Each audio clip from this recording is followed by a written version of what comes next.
I think people really want a point of view. And that doesn't have to be like a hot take or like some crazy opinion, but people can, if they want to read about whatever X headline, they can just go to any kind of news source and get the news. But I think people increasingly like, they want to know what you have to say, right? Like you're an expert in this. Like I'm not necessarily an opinion writer by any means, but I have a point of view on things. I'm kind of inserting like my expertise in it. And I think people want to hear that.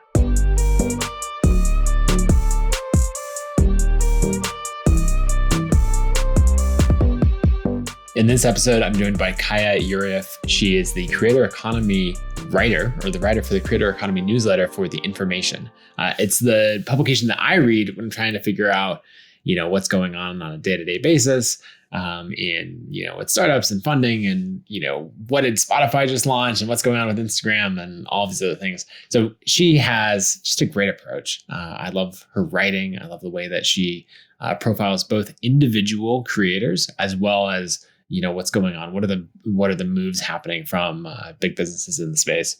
So super interesting. In this podcast, we talk about her writing process. Publishing 4 days a week requires a good system for publishing. We also talk about how they've grown the newsletter, what they pay attention to for monetization. Because it's part of a much bigger business for The Information.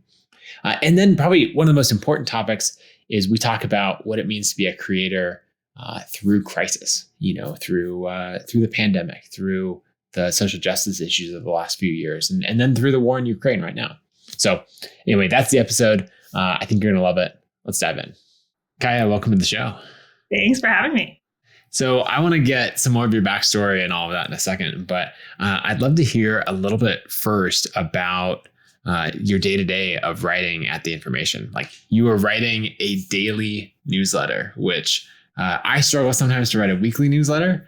And that's significantly less work than what you're doing. So what's the first thing? Like take us through your process of how you're actually writing a daily newsletter.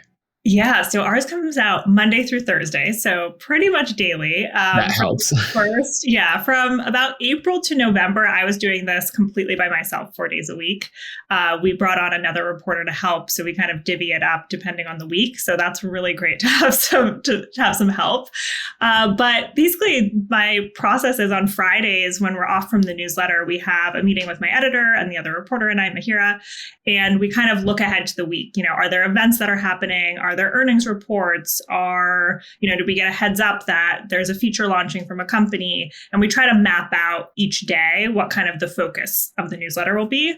Obviously, it's the news business. So, something can happen and totally torpedo the whole plan. But we like to have some evergreen stuff in the can of reporting. So if there is a quieter day where there isn't some, major headline to kind of analyze, we have something. So I like to be prepared. And I think that helps a lot with the anxiety of trying to, do a daily newsletter. But the day-to-day process is really just in the morning, waking up and doing a big sweep of the news. I have Google alerts. I read all sorts of newsletters. Twitter is just a huge source of news for me too. And I do that several times a day, right? Like in the morning, you have kind of the first release of news, and then I do another one around 3 p.m. Eastern. Our newsletter comes out around 5 p.m. So we kind of have all day and you're doing this sweep to make sure you're really up to date when it goes out. And the way the newsletter is structured is it's really digestible, the second half of deals and new features and stuff that's happening in the creator economy. And then the top is a column or an original piece of reporting or analysis. Nice. Is there a time recently that, where you had a whole plan for the newsletter and then, a big feature announcement came out or some piece of news that you didn't expect and you had to scrap it and rewrite the whole thing that afternoon? Or okay, today is actually going to go out tomorrow, and now I have to write all this new stuff in the next 45 minutes or 2 hours before this goes live. Yeah, I think the best example of this was last summer when OnlyFans decided to ban explicit content. And that happened in the afternoon. So I had this whole, profile of the startup, and I ended up running both. I just kind of moved the startup down and even shortened it a little bit. And then I just had to kind of scramble to write about this OnlyFans news. And I think the challenge we have with the newsletter is because it comes later in the day, if something breaks, in the morning or mid-afternoon, all the news is out, all the headlines are out, everyone's seen it. So our challenge is really, what can we do to further the conversation? We're really trying to do the day two story on day one and trying to push it forward and do something different. So that's always the challenge. And when you have news like that comes out, it's kind of like, oh no, I have to really think of something smart to say about this.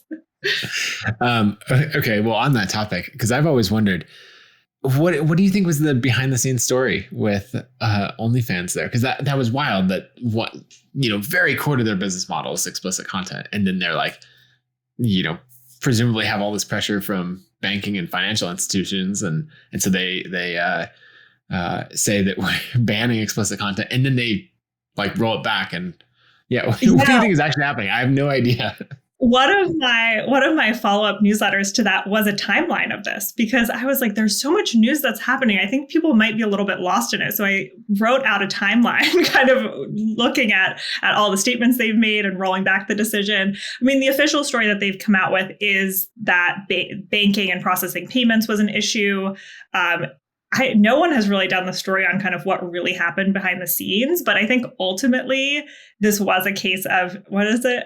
No publicity is bad publicity. Yeah. Where, I remember I was driving and every single radio station in New York was talking about OnlyFans. And I wanted to kind of get some data behind what had happened. And I looked at Google provided me some data on what the top search terms were. And I thought it would be like OnlyFans ban or something like that. But the top search term was, what is OnlyFans?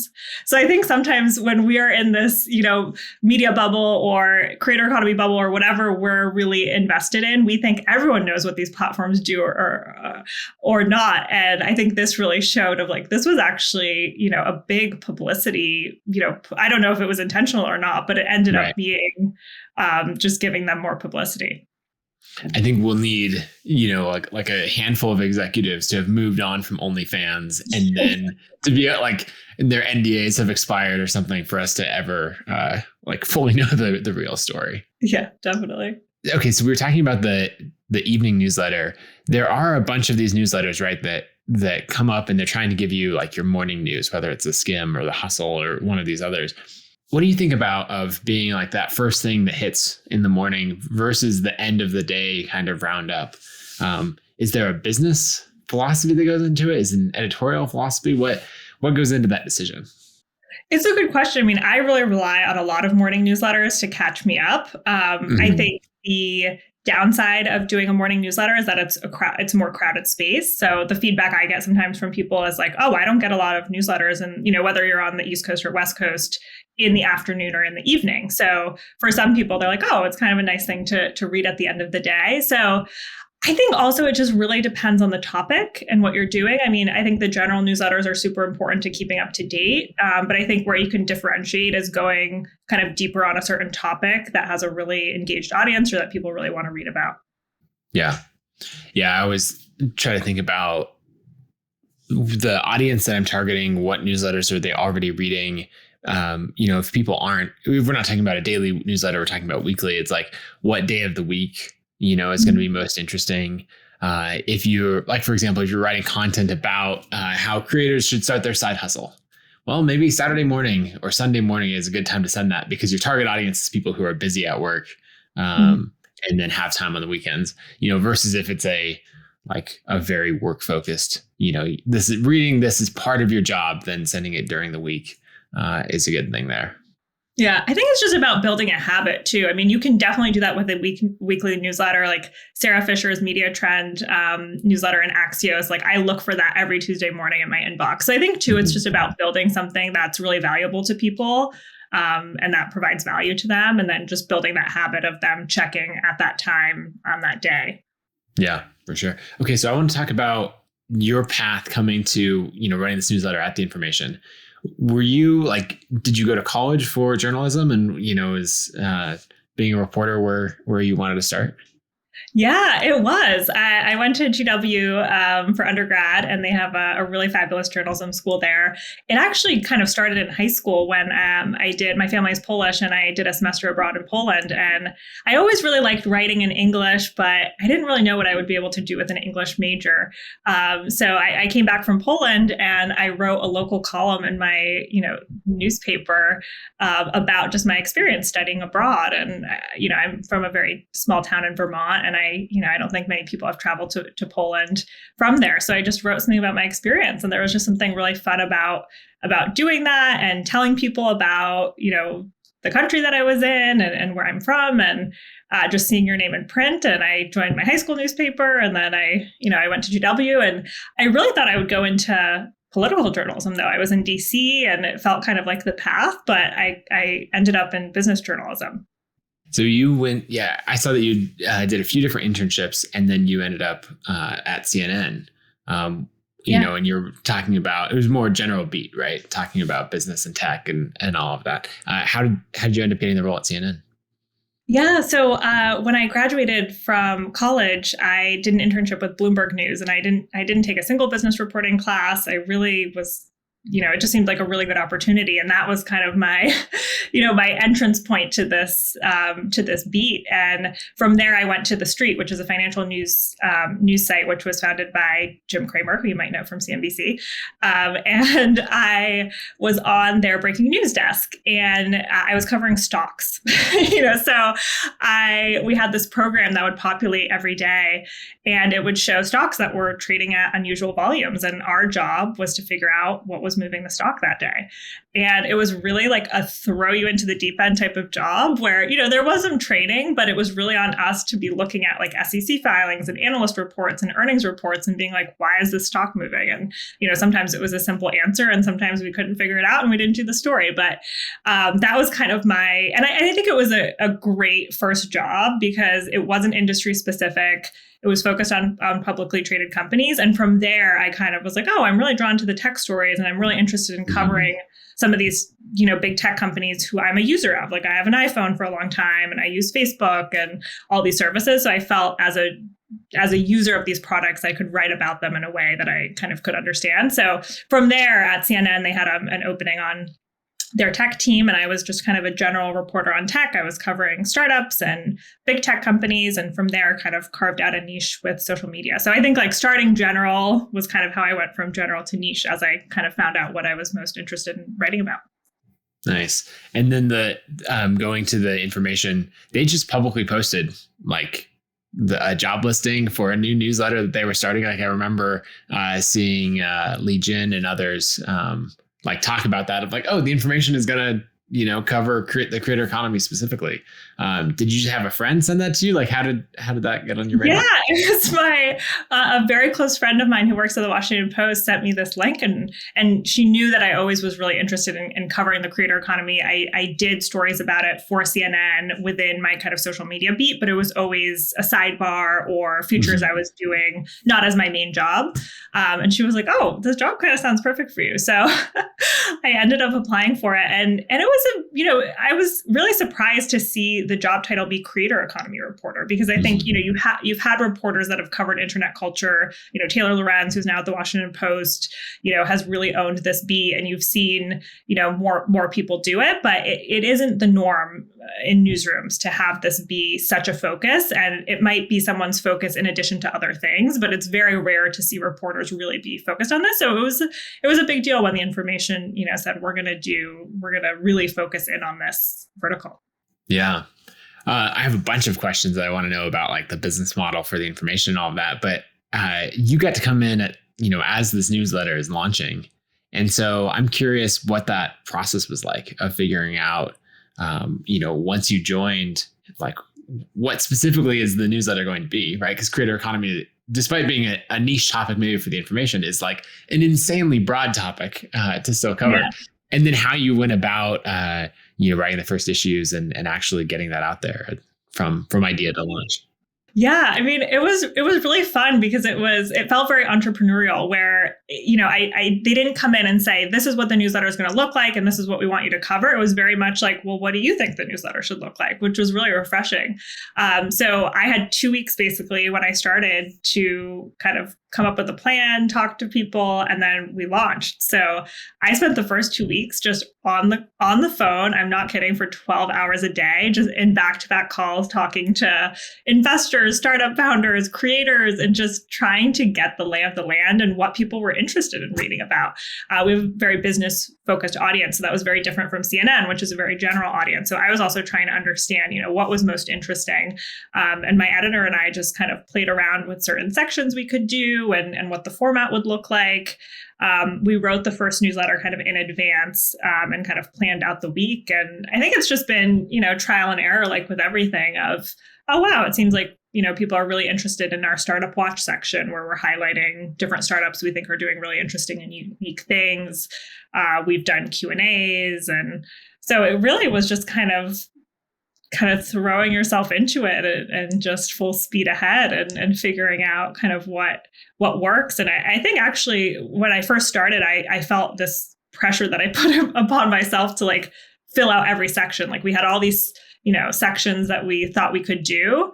And then I realized I don't need to do this every day. Like there doesn't have to be a trend every single day. There doesn't have to be like, we have an overheard section, which is like kind of a buzzy or interesting quote, either from a podcast or a live audio space. And I was like, I don't have to do that every day. And no one's expecting me to do that every day. So I think it was just trying to curate the best of the things that happened that day and not feeling super defined to certain, subheads or whatever.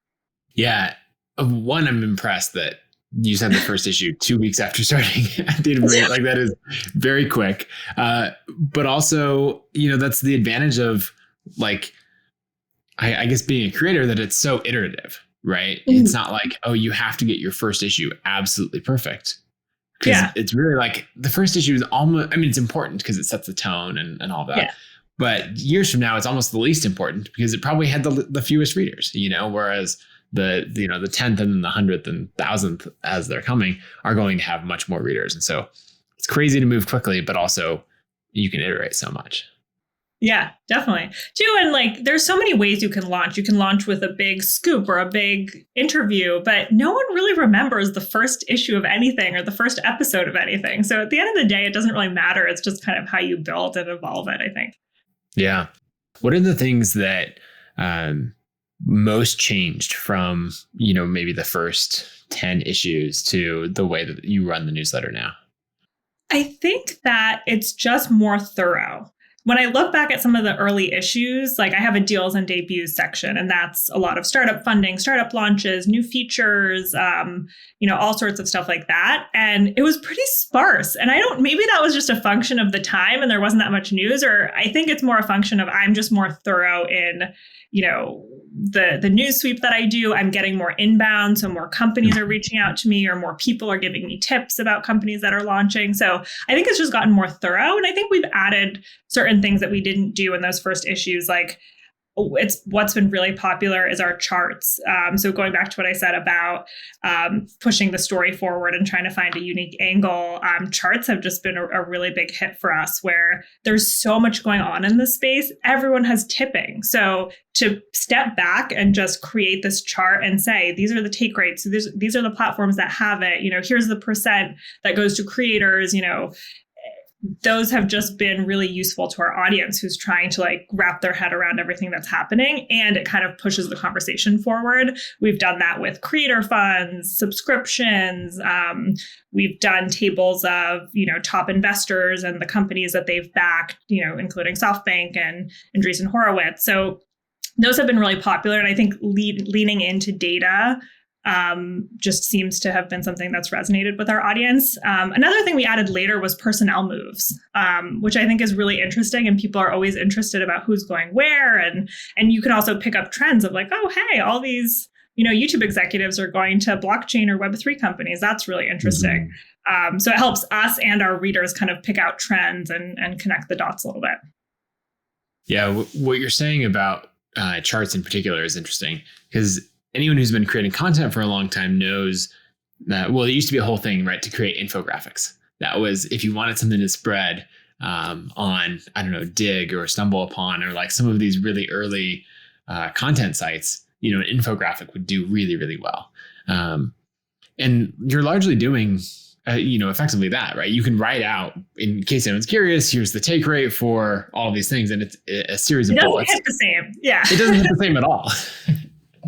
Do you have, designers that you're working with, or like how have you systematized that? To basically make charts out of other content. Yeah, we have. So I'll make the chart and do the reporting in like a Google Sheet. And then our designer makes it beautiful and suggests tweaks and all of that. So yeah, we have an amazing graphics guru who does that, which is amazing because I don't think I would be able to make a nice chart. So I just do the actual reporting of what's in it. Yeah, that makes me think that as a creator, there could be a really important step to add. You write something and then it's like, okay, how could I represent this visually? Because we know that it's going to share that much more. And you might have done 70% of the work already, and, to write the article and to put it all together. And if you're like, wait, if I could add this extra step of how do I represent it visually, then that might increase the reach, by a significant amount. Because then when you're like, hey, here's the chart, newsletters dropping, you post on Twitter, here's the chart, here's the topic, full story is dropping in an hour, subscribe here, right? That could be worth, hundreds or, more new subscribers that you wouldn't otherwise get. Yeah. And we've played around with formats too. I mean, we've done timelines, we've done, bar charts, we've done tables. Our biggest project that we did was launching a database on creator economy startups. So that, and it, you said that this is such a vast industry, which is so true, but the traditional, think tanks or academics, they're not really studying this space. I mean, every so often you have a big academic research report come out, but I tried to get some data on, how many creator economy startups are there, or where are they located, or what types of, startups are there? And I couldn't find that anywhere. So we were like, okay, what if we built something? So we took on this kind of huge project that we continue to update. And it was really a huge team effort of our engineering team and our graphics designers and us kind of compiling all the data. But that's been something too that we've been able to reference and say, membership platforms have raised X amount of money from venture capitalists based on our data. Right. And we've been able to do really interesting things through the database as well. Yeah, because then you can draw all the trends that otherwise you wouldn't have. You can be like, from these articles that I remember, membership platforms have raised this amount, and you can do some additional research. But I like that you're creating that resource. And then for the information, it's a paid subscription at $400 a year. Is that right? Yep. Yeah. So then, has that been like the creator economy database? Has that been a driver of subscriptions?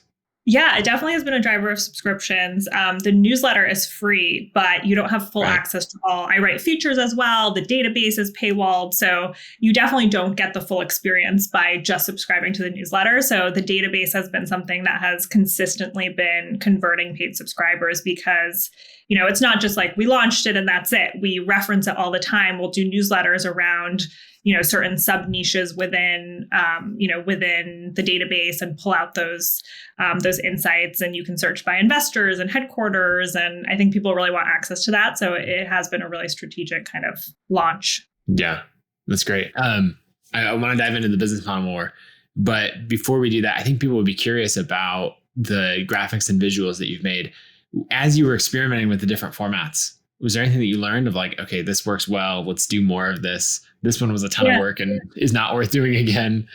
Yeah, it's a good question. I mean, it's funny because I think just making it as simple as possible is the key. Like I remember initially I wanted to do a comparison of creator funds, and I think we were trying to calculate how much has been deployed from each one, but it's really challenging to do that. I mean, some companies like Snapchat will have a line in their earnings kind of buried somewhere saying how much they've paid out to creators. Roblox is the same thing. But, sometimes it's just don't overcomplicate it and let's just put out what we know and compare it. So I think that's probably been the biggest takeaway. And honestly, I didn't do a lot of data journalism in past jobs. I never was really making charts, or there might have been charts along with my article, but it would be a separate team. So it's just been different for me to be doing this in the first place and like thinking in a different way about data and just pulling out insights like that. But I think just keeping it simple. And sometimes too, like there's all these like things you want to add or like notes, and like it just gets too busy. So I think like we did one, I remember, on live shopping and comparing different live shopping services and startups. And it was just too crowded. Like there was just too many, there was the description and it was just kind of too much. So I think the most successful ones have just been the ones that are easy to understand and have kind of like a clear takeaway. Yeah, I like that. And that's good news for creators because it's easier to create. And so if you find yourself getting, too far down the list and then you're like, wait, my deadline is coming up. It's just like, take a step back, simplify it, it'll probably perform better. Yeah, don't overthink it. That's good. Okay, so on the business side, right? Because ultimately, pretty much all newsletters are businesses, unless it's just a side thing to keep your friends updated, right? It has business goals. What are the metrics or things that you do pay attention to in the business, or things that you're trying to move, broader for the information? Yeah, I mean, I think we're definitely interested in how many people are converting to paid subscribers of the information through the newsletter. Open rates are interesting. It's funny because there's only so much you can really understand from data. Like it's helpful to see, oh, wow, a lot of people were attracted to this newsletter. But at the end of the day, I don't know. Was it the topic? Was it the way we wrote the headline? Like you have to do kind of some introspective analysis, a little bit of it. But I think it's always been interesting to me to see like what were the most popular newsletters. A lot of them have had to do with startups that we've highlighted. So I think there's just an interest in startups and funding. There was one that surprised me. I did Duolingo has been this really prolific brand on TikTok, and I spoke with she's in her early 20s and she's their social media manager, and I did an interview with her, and that like converted a bunch of people to paid subscribers. So I was like, okay. I mean, and it's funny because she's not like a notable tech executive. But she's been really effective in running this TikTok channel. So that kind of surprised me that one, converted people to subscribers. So those I think are kind of the main metrics. Just kind of looking at how many people are paid subscribers of the newsletter versus free subscribers. But I think the analytics are definitely helpful, but I try to not get too in deep with them. I think like in previous jobs, like you'll sometimes write this big feature and you'll look at the traffic and you'll be like, oh no, people only read this for 25 seconds. Like what? So I think like sometimes, and you don't know why that is, right? Like maybe it was the SEO wasn't correct. Maybe it wasn't promoted very well on Twitter or on the homepage. Like there's so many factors that go into things that you have to take a lot of things into account for whether things performed or not. So I'm thankful that's not my job. I'm very focused on kind of the editorial side of things, but I definitely pay attention because I want to have an understanding of what my audience is interested in. I also just, when I speak with readers who reach out to me, I ask them like, what do you like about the newsletter? Like, what are interesting sections to you? So I try to also pair the analytics with just talking to readers and getting their feedback on kind of what works for them and what doesn't. Do you get a lot of replies to the newsletter? Like, is that a common engagement path, or is it more just like, the replies get funneled over here? Yeah, it's interesting. I mean, certain newsletters will get more direct replies. I honestly I don't know if people are reading this kind of passively and don't know that if they reply, it goes directly to me. I don't know. I guess I've never replied to a newsletter myself, really, like maybe a handful. In the beginning, when we first launched, I feel like I was just getting more inbound of like, hey, congrats on the newsletter. This is exciting. Yeah. I honestly get more feedback like through Twitter DMs or other DMs of people or sharing it on Twitter. That's kind of more the engagement that I get. Yeah. That makes sense. And then on the business side, how does the intersection between the free newsletter and then other, paid content work? I think I remember reading, because I've subscribed to the newsletter for as long as it's, since it was launched. You're welcome. And I remember thinking that it was going to switch to being fully behind a paywall at some point.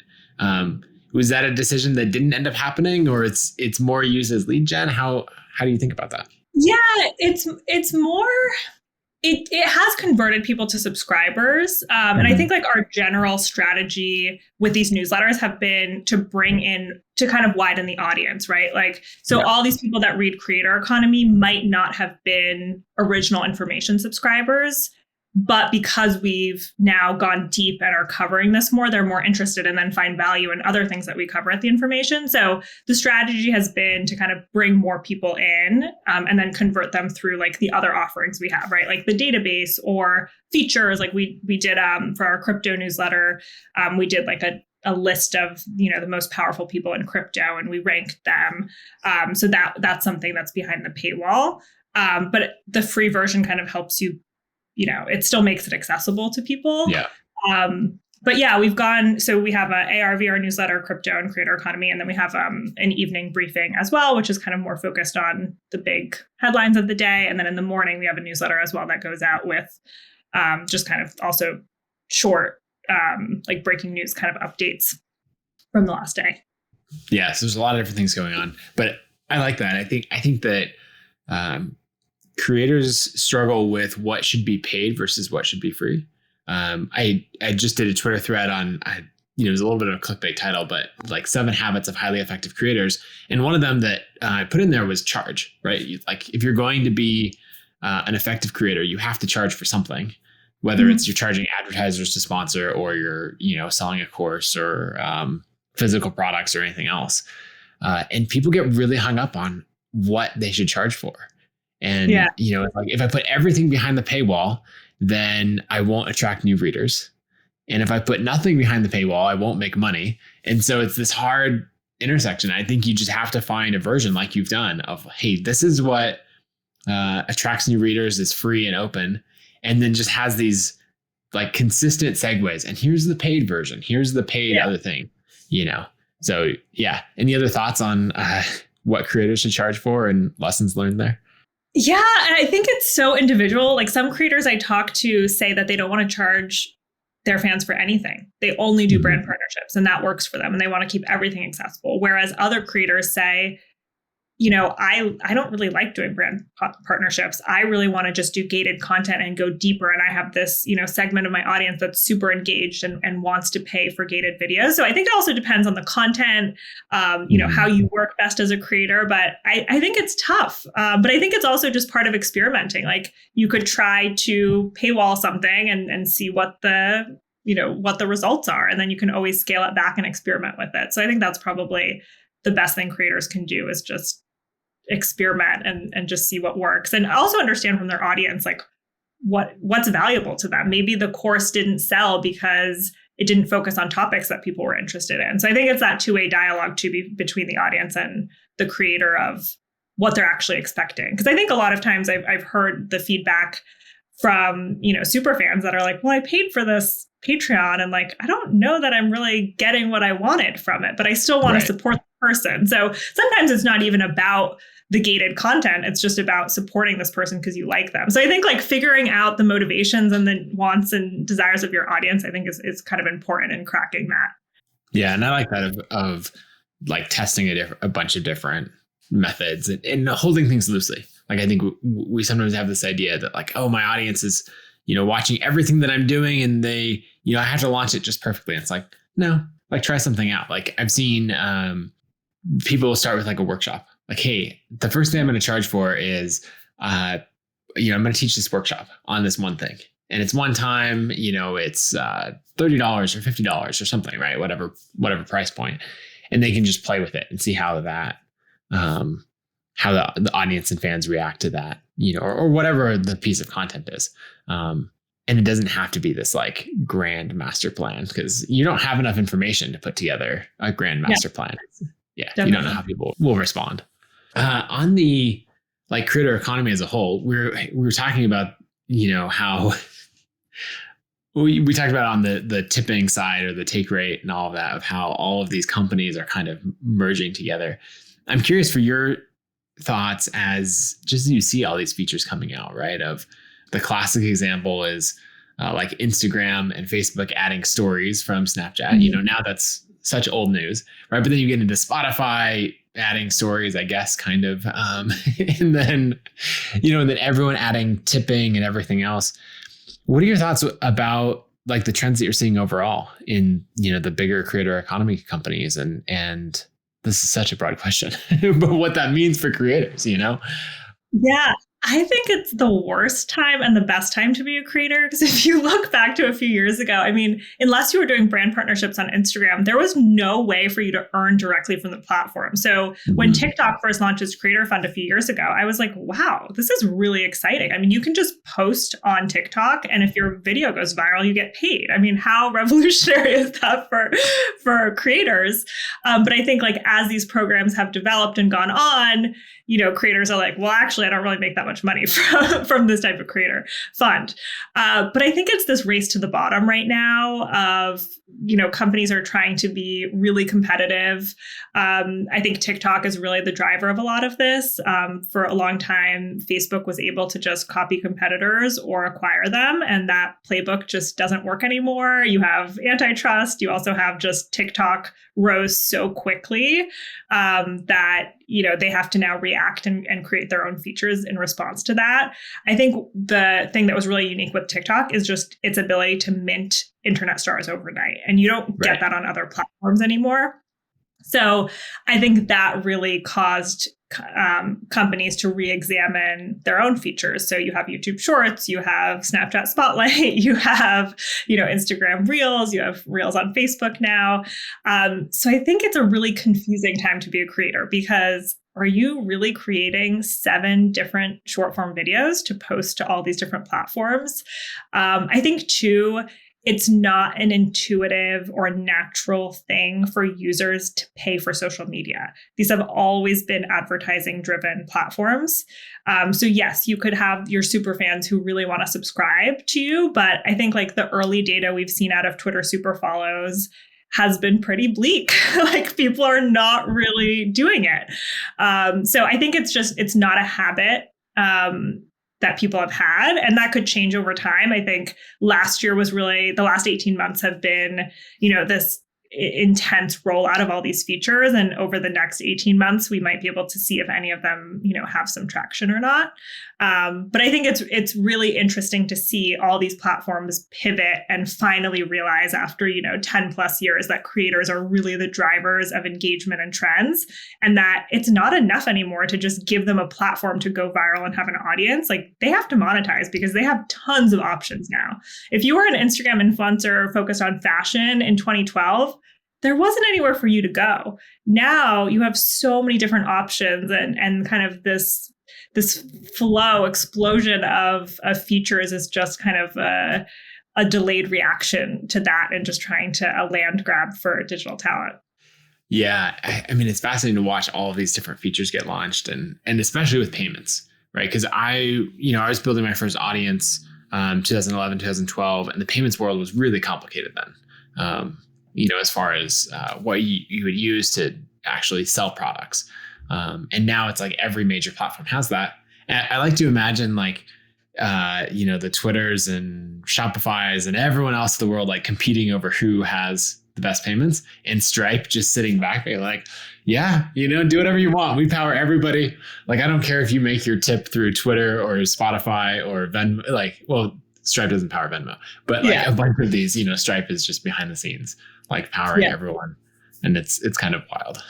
Yeah. And it's been interesting to see everyone kind of latch onto this idea of the creator economy. Like Stripe put out this whole blog post last year about like, their impact on the creator economy. And I think like everyone wants to be seen and involved with it. And I think too, like on the flip side, you're seeing Apple being dragged into this conversation with their app store fees and how that hurts creators. And that's been ammunition Facebook has used in its ongoing, fight with Apple. And then Stripe comes in and they're like, oh, well, we take a very reasonable small fee, compared to 30%. So it's just all these interesting players like Stripe and Apple, even 3 years ago, I wouldn't consider them as important to the creator economy, and these kind of infrastructure companies are becoming way important players, and people are paying more attention to it now. Yeah, we were ConvertKit was featured in that Stripe article way back then, because they power our ConvertKit commerce functionality, so we know the team over there quite well. One thing that you do quite a bit with the newsletter is feature both sides of the creator economy. Like, I think a lot of people talk creator economy and they just talk about the companies in the space, right? Like Stir just did this, Patreon made this other move, here's what's going on. And a lot in that one thing that gets lost is that like we're actually just talking about creators, like individuals who are building an audience, growing a fan base, earning a living. Is there something in your process that you're doing to make sure that you're telling stories of creators and not just the companies competing for competing to serve the creators? Yeah, I mean, that's one thing when I said, when I was planning this newsletter, I said, I want to do a profile of a creator every single week in the newsletter. And, that is like a non-negotiable for me. Like, I think that voice really needs to be apparent. And two, like just using creators as experts. Like if there's, something happening, I want to quote a creator just as much as I want to quote a industry expert, because creators are experts in their field. So I think like the creator profiles have been, the most obvious example of, and it ensures that I'm talking to creators at least once a week for these profiles. And, while I'm talking to them, new ideas come up, or I ask them about, stuff that's happening. And it always strikes me at how different everyone runs their business. There's people, I've talked to creators who, keep all their receipts in a shoebox. And that's like how they organize themselves. Whereas other people are, really intense in their spreadsheets. Other people are literally tracking their earnings in the notes app on their phone. It's just really interesting to see. And even just the approaches of like where they're posting content, how they're posting it, what their niches are. I mean, it's such a diverse space. And I think just having that voice is super important, and not just what the companies are saying, because the companies can say, oh, Web3 is the future of the creator economy. But what do the creators actually say about this? Like, do they think that, or are they selling NFTs? So I think just getting that creator voice is absolutely crucial to covering the space. Yeah. That reminded me of another thing that I wanted to ask about, which is, we're talking about all these different platforms, right? As a creator, could be building on Facebook, Instagram, Twitter. You and I are both more Twitter native probably than other platforms. But what do you think about, all of those platforms that where the audience is platform owned versus, you spend your time in email as well, which is creator owned. And obviously, with ConvertKit, I'm on that side a lot as well. And I'm just curious how you see the intersection between those two of platform owned audiences versus creator owned. Yeah, I mean, even with email, like there's still stuff that you don't control. Like the amount of times people have been like, oh, I thought you wrote a weekly newsletter because it just goes in my spam half the time. And I'm like, oh my God, how do I fix that? So I think even email is not a perfect medium. Yeah. And there's so many different providers. Like I remember at the beginning of writing the newsletter, I was getting all these emails from people being like, hey, I use Outlook. And whenever you have a photo in the newsletter, it like blows up really big. And I'm like, our engineering team is like, we don't really know what to do about that, So I think there is a lot with email that can be problematic or create some issues. But to your original question, I think the platforms are crucial for discovery. I mean, that's where the eyeballs are. That's where a lot of your fans are. That's where people are going to find your content. So I think like the platforms are not going away. What's been interesting is that, before Instagram, people were blogging and had blogs. And now we're almost, converting back to that idea, or people are doing personal websites or mailing lists or newsletters to just have more control over their audience and more of a direct connection with them. So I think like these two things can exist in tandem, but over the past few years, I think creators just really put their eggs in the platform basket. And now you're hearing a lot more creators being like, I'm signing up for community. So I have like the text message list. I can text people. I think the big Facebook outage was a big wake up call for folks of like, I don't think there's any creators. Every creator has a platform where they're the biggest, right? But people are on multiple. They might not be on every single platform, but they're on at least two. So, okay, maybe your Instagram was down and that's your big platform. You can still kind of reach people on, other means, but it was a huge wake up call for people to be like, wow. I mean, I talked to one creator who had converted her business to mostly on online courses. And she was like, I'm so glad that I did that. And that kind of reinforces that because I have, this client list and a mailing list, and my business isn't just focused on a platform that I don't control. Like we've seen so many examples of like the YouTube adpocalypse, and suddenly your earnings are cut in half because of an algorithm change, or, Facebook several years ago said they're going to, prioritize posts from friends and family over creators and brands, and that messed things up. So I think like you have to be ready to adapt on these platforms and also safeguard yourself with, a mailing list or a website or, something else where you have a little bit more direct connection. Yeah, I think that's really good. I like to have like my newsletter that I control and then have one platform that I'm really working on for distribution, because the newsletters don't have built-in distribution. Like there's no algorithm saying like, hey, this is a really great newsletter. Let's share it automatically with all these other people who have never heard of you. Whereas Twitter or YouTube or Instagram and especially TikTok, right, have that. And so I use Twitter for growing, like reaching new people and discovery and all of that. And then I use the newsletter for like really refining that relationship. Yeah, absolutely. Okay. One other thing that I want to talk about in the creator economy, you touched on a little bit, is Web3 and crypto. Some people I talk to are like, yeah, Web3 is the creator economy. And then other people are like, no, the creator economy has existed long before like crypto was ever a part of it or NFTs or any of that. I'm curious for maybe two sides. One, like your take as an individual, as you're deeply immersed in this. And then also, just what you're seeing on the other side of like the trends of writing about the space every single day. Yeah, I mean, I think as a journalist, you always have to have, I feel like I'm an optimist generally, but like you always have to have a heavy dose of skepticism just covering anything at face value. So I think we're just really in the early days. I think the last year, the pitches I was getting, every single company was trying to brand as creator economy. And that was really the buzzword of the last year. Right. And even into last year, it started kind of, some of that excitement started shifting to Web3 and crypto.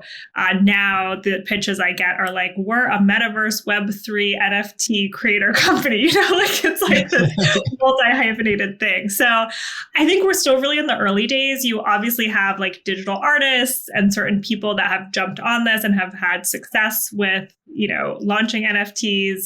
I think a lot of the creators that I speak to from kind of the big platforms like YouTubers or TikTokers or Instagram influencers, some of them have experimented with it, but I think like you saw some early examples of like Logan Paul selling like the Pokemon unboxing videos, and he made like however many millions of dollars in like 30 minutes. And I think creators are really wary of like making it seem like a get rich quick scheme. Kim Kardashian got sued for cryptocurrency scheme. So I think like with crypto, there's a different language. It's kind of this niche community right now, and it can be really intimidating for people. And I think creators are really careful to not sell something to their audience that maybe they don't totally understand or they're not totally comfortable with or embracing yet. So, I mean, some creators are like, yeah, I'm interested in it. I'm paying attention to it. Others are like, yeah, I'm never going to sell an NFT. That's just not, not for me. So I get, kind of varying answers, but it just feels very early. And I don't know that the technology is there yet, or like, I don't know that it makes sense for every single company to suddenly be pivoting or having some sort of Web3 feature. I don't know if it makes sense for every single business model at this point. Yeah. Well, it's but good I think for all like the underlying ideas of it, of like more ownership and all that stuff, like it all sounds good in theory, right? And like I think creators want more ownership, and they haven't had that, in this iteration of the internet. But I think we're just so early with it. Yeah, for sure. I think it's also good for all the founders out there to know that when they tack the latest buzzword onto their startup pitch, it's readily apparent. Like you see right through it. So, although for investors, I mean, I think like investors feel like last year investors felt a pressure to have a creator economy startup like as part of their portfolio and have like a creator economy strategy. And now like they need to have a Web3 strategy. So I think like some of it too is driven by some of the investor enthusiasm for the space too. Yep, I think that's very true. Another thing that I want to talk about is like being a creator through a crisis, right? The last, just the last 2 years, right, has been like individual creators have had to think, okay, how do I respond? What do I say? What do I not say as we go through, a pandemic, through, substantial like race and social justice issues. And then like today, right, as we're recording this, Russia has invaded Ukraine, and that's going on. And so I'm curious for what you see watching the space, but then also how you think creators should show up and what they should do in like continuing to be a creator in the midst of a steady stream of crises that we all face. Yeah, I mean, I think it's a really tough situation for creators because if they don't say anything, they get criticized. If they say the wrong thing, they get criticized. If they don't do enough, they're also criticized. So I think that, depending on how they handle it, they can get backlash either way. I mean, I think we saw this obviously with COVID, with vaccinations, and people either saying they did or didn't get vaccinated. We saw it with, BLM and people not posting or posting. And you also, creators are also criticized for like talking about issues that maybe they're not an expert in, right? Like Russia, Ukraine is a very complicated, long-running geopolitical crisis, and it's not fair to expect a fashion influencer to be an expert on it, nor should they be.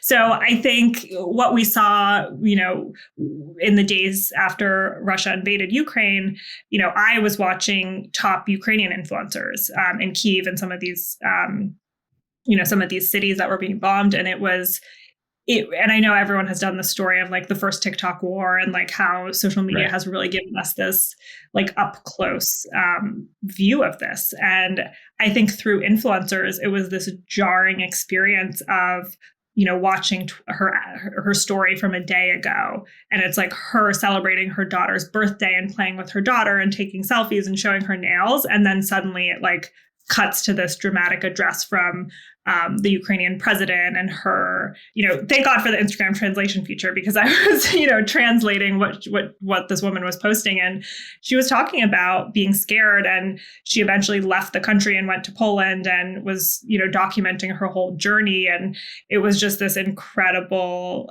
experience for me to just be able to watch this firsthand, and, millions of other people as well.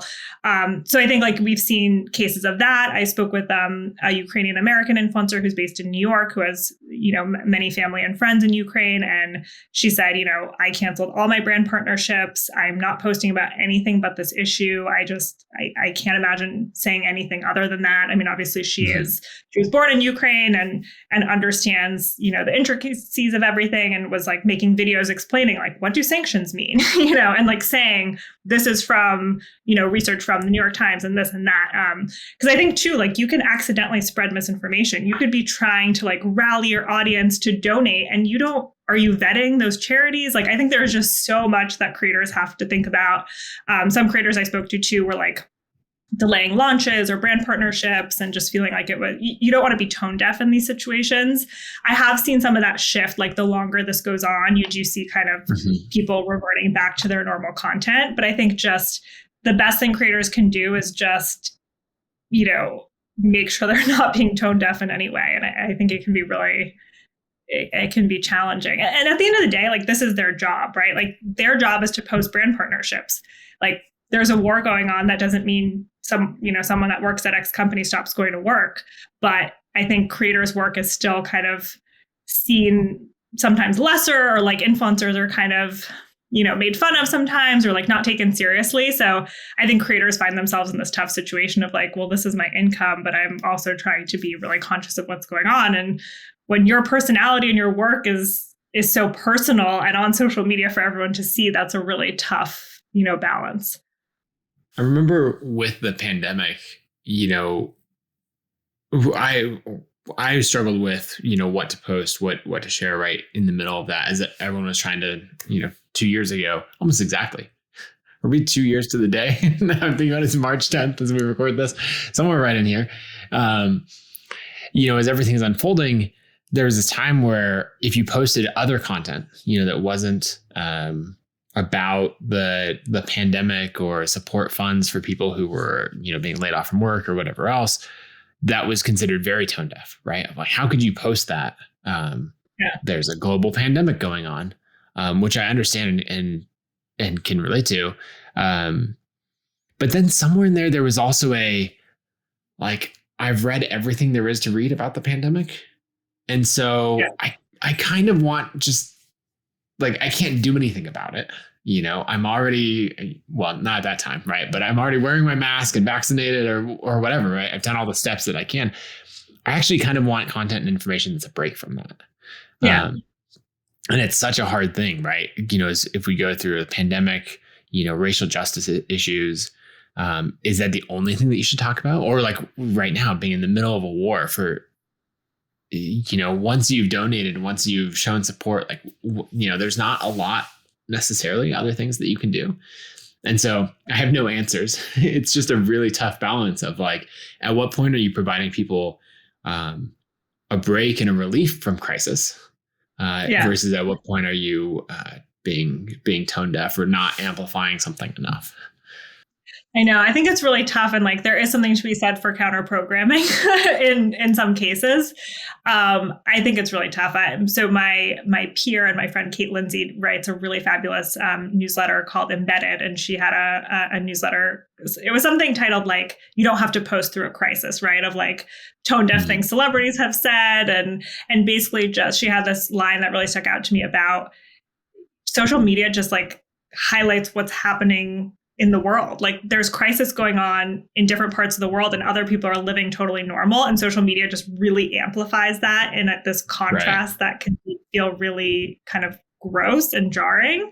But like that is the reality of it. So I think it's tough. I've seen some creators, post about donating and then also post, stuff from their daily life. If you're scrolling on TikTok, like you see some people not making light by any means, but just trying to have do comedy videos in a way that kind of provides some relief without, lessening the situation. So yeah, I think sometimes it's okay to just not post and that's okay too. And just to don't say anything.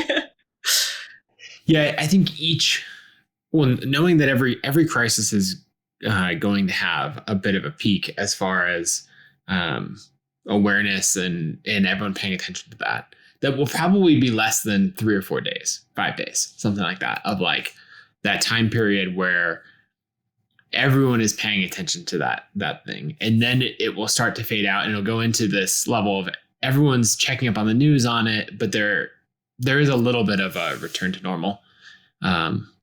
If we are in a position to have that luxury, like, acknowledging very clearly, like, right, being in the United States, we have a huge luxury that people in Ukraine or like we in neighboring countries don't have right now. So I think my approach is probably to stop posting or post in solidarity or something helpful right then, and then after a few days or a week, start to ease back into some more normal content, and then really keep an eye for, okay, is there anything that I would post normally that in light of these circumstances is going to come off as really tone deaf? Yeah, exactly. Yeah, I think it's just being very self-aware and just, do you really need to post like your brunch right now? Is that really like a deep burning desire that you feel that you need to do? Yeah, for sure. And then, I mean, there will always be, a series of crises that come up. Yeah. It's interesting.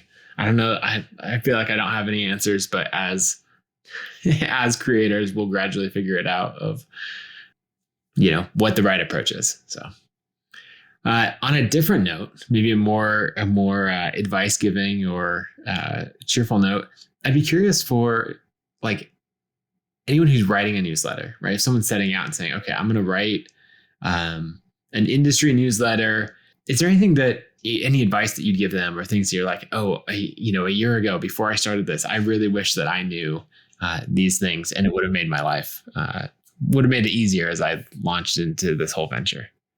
I mean, it's really hard. It's really hard to do a newsletter. And I think having like a point of view and a niche, I think is really important because it's so crowded and there's so many newsletters now. So figuring out kind of what differentiates you, I think is important.